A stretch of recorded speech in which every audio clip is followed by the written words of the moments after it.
The coronavirus may feel like it's everywhere, but your chances of surviving it depend on where you are in many cases. Indigenous people, remote communities, they're especially vulnerable if the virus arrives there. Sometimes they're just so far away from the health system, it's difficult to get sanitizing supplies to them to prevent sickness, and no hospitals around if they do get sick. Fear of the coronavirus has caused many to seek even more distance, pushing deeper into jungles and forests. Further away from the virus, but also further away from help.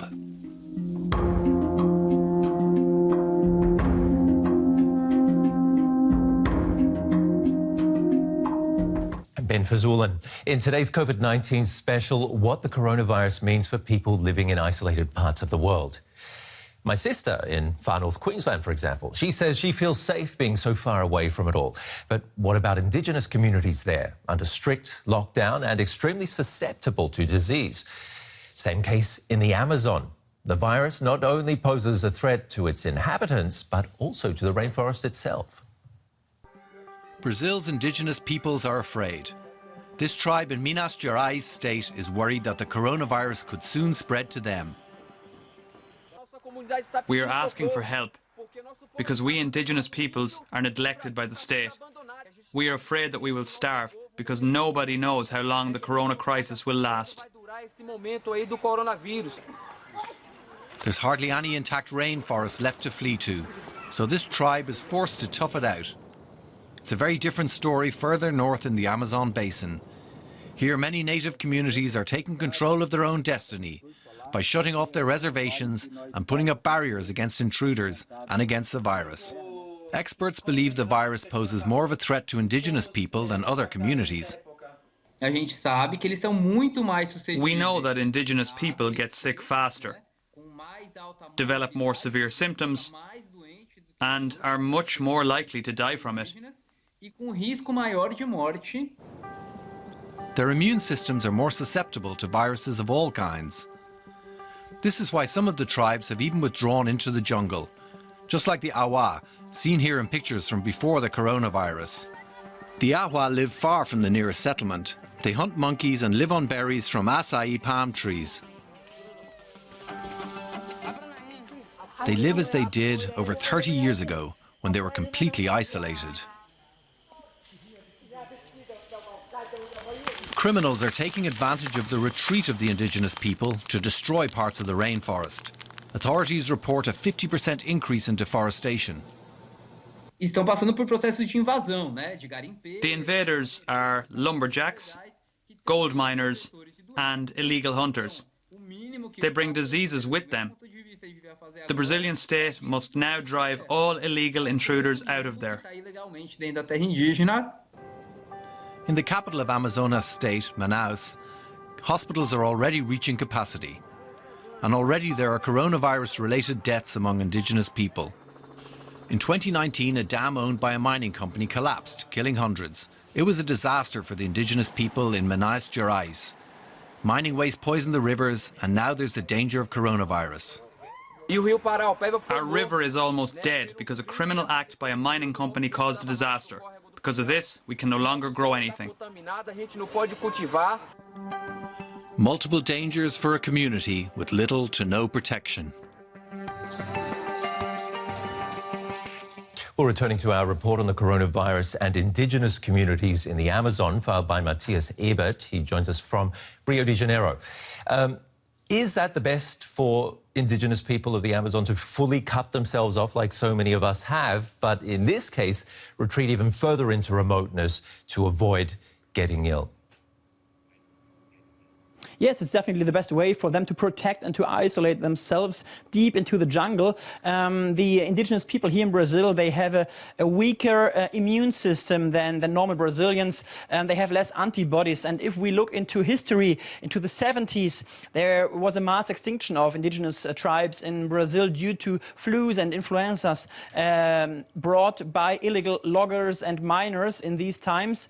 It was the era of the military dictatorship.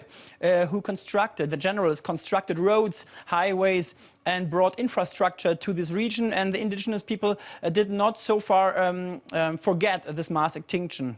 What about bringing health services to these communities, though, if they do push further into the jungle? The health service is really poor for them. They have a long ways to go to cross rivers. It's sometimes a several days trip to the next health station, which is maybe not having the right tests for corona. There are cases from indigenous people in Brazil who tried to get a test for corona, for COVID-19. They didn't succeed. They had to travel 3 days in one direction, 3 days back, and then finally, as we hear, more than 20 indigenous people already died. Now to the questions you've been sending us about the coronavirus. There have been so many, our science editor has hardly left his home office. Poor Derek. But I know the feeling. I was home 5 weeks straight. Here are Derek's answers. How does COVID-19 kill? Is it the virus itself or a patient's immune response? The virus attacks and kills cells, obviously, as it's replicating itself. But in the course of this disease, it often appears that your body is its own worst enemy. When you're infected with COVID-19, it triggers an immune response in your body that manifests as symptoms like fever or diarrhea. They're meant to contain SARS-CoV-2 and to try to stop it from making more of itself while these killer cells in your immune system sort of sweep the virus up. And in about 4 out of 5 patients who have symptoms, everything works as it should. But in about 1 out of 5, the new coronavirus is able to attack lung cells that produce substances that are critical to getting air into and out of your lungs. Now, when that happens, the immune system can go into overdrive. It's invading and destroying the lung tissue in an effort to keep the infection under control. As the damage in the lungs mounts up, pneumonia isn't far behind. One particularly dangerous complication is what's known as a cytokine storm, which can quickly prove fatal. What is a cytokine storm and why is it dangerous? Cytokines are signaling molecules released by immune cells that cause inflammation.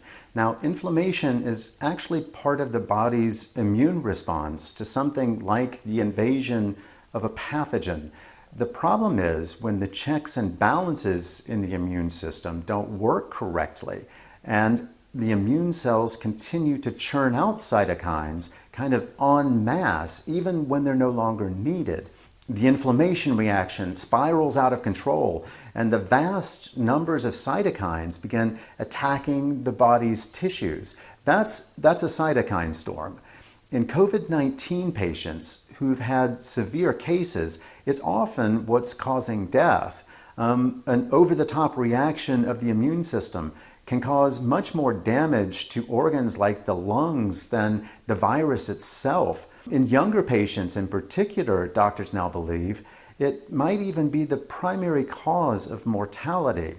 Now, there are drugs out there for toning down the immune system response that could be effective at preventing an impending cytokine storm in a patient. But of course, it's a tricky thing to try to rein in a patient's immune system in the midst of an active infection with the virus. Is ozone therapy effective against COVID-19? Ozone is an unstable molecular form of oxygen. It's a gas that naturally occurs in the atmosphere where it absorbs a lot of the harmful ultraviolet radiation emitted by the sun that would otherwise strike our planet. Now, the gas is a very powerful oxidizing agent, which means basically that in chemical terms, it's pretty dangerous stuff. Now, I had never heard of a therapy before, alternative or otherwise, that used it, though I did know that ozone is used as a disinfectant, for example, to kill microbes in swimming pool water. A quick search, however, uncovered guidelines from the U.S. Food and Drug Administration that are pretty clear about it not being a good idea to try to use it for medical purposes.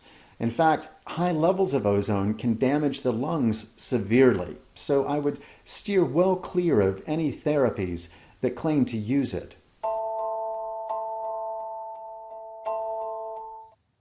Well, that was our COVID-19 special. For more, go to our website, dw.com. We've got a dedicated section on that pandemic, and it's in 30 languages. Finally, a quick look at some of the only 15 nations that are yet to record a case of the coronavirus. In Asia, we're talking about North Korea, Turkmenistan, Tajikistan, which all maintain they haven't registered a single case of COVID-19. But international observers have cast doubt on some of those claims. In Africa, Lesotho and Comoros say they too have been spared from the pandemic so far. Let's hope it stays that way. And in Oceania, about 10 island nations have recorded 0 cases, thanks in part to their geographic isolation, which is exactly what our show has been about today, the pros and cons of living in remote parts of our planet. I'm Ben Fazulin in Berlin. Thanks for joining us.